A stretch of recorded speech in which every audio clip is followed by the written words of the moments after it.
Hi జై Sriram. Hello జై శ్రీరామ్. ఎవరా అమ్మాయి?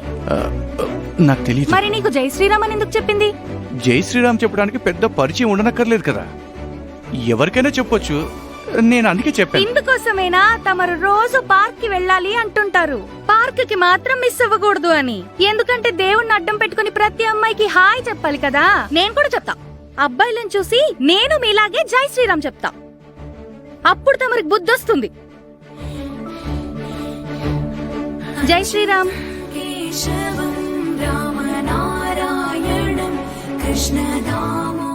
జై శ్రీరామ్ అండి.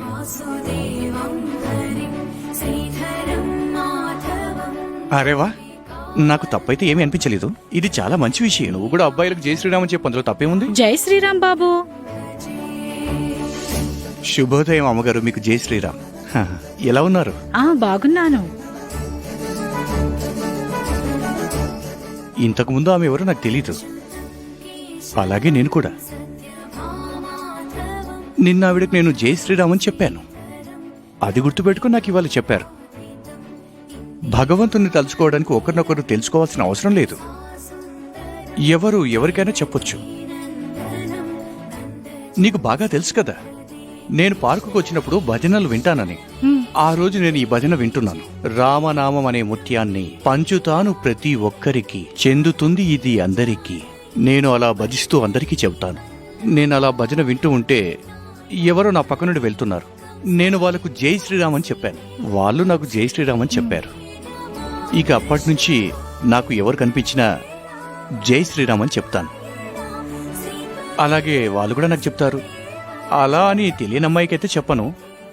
ఆ అమ్మాయి ఉంది కదా, మన వెనుక వీధిలో ఉంటున్న శర్మగారి అమ్మాయి, అందుకోసమే చెప్పాను. అది దేవుని పేరు కదా, ఇందులో పెద్ద తప్పేమీ లేదనుకుంటున్నాను. ఏంటన్నగారు ఈరోజు వదినతో వచ్చారు? జై శ్రీరామ్. జై శ్రీరామ్. జై శ్రీరామ్. జై శ్రీరామ్. ఇక వెళ్దామా?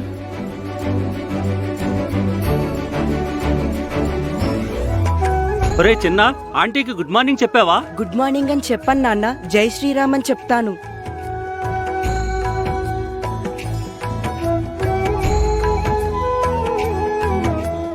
జై శ్రీరామ్ తమ్ముడు. జై శ్రీరామ్ అన్నా. జై శ్రీరామ్. జై జై శ్రీరామ్. జై శ్రీరామ్ బాబు. జై శ్రీరామ్ అమ్మగారు, ఎలా ఉన్నారు? మీ అందరికీ మా తరపున జై శ్రీరామ్. జై శ్రీరామ్ అందాం, హిందూ ధర్మాన్ని నిలబెడతాం.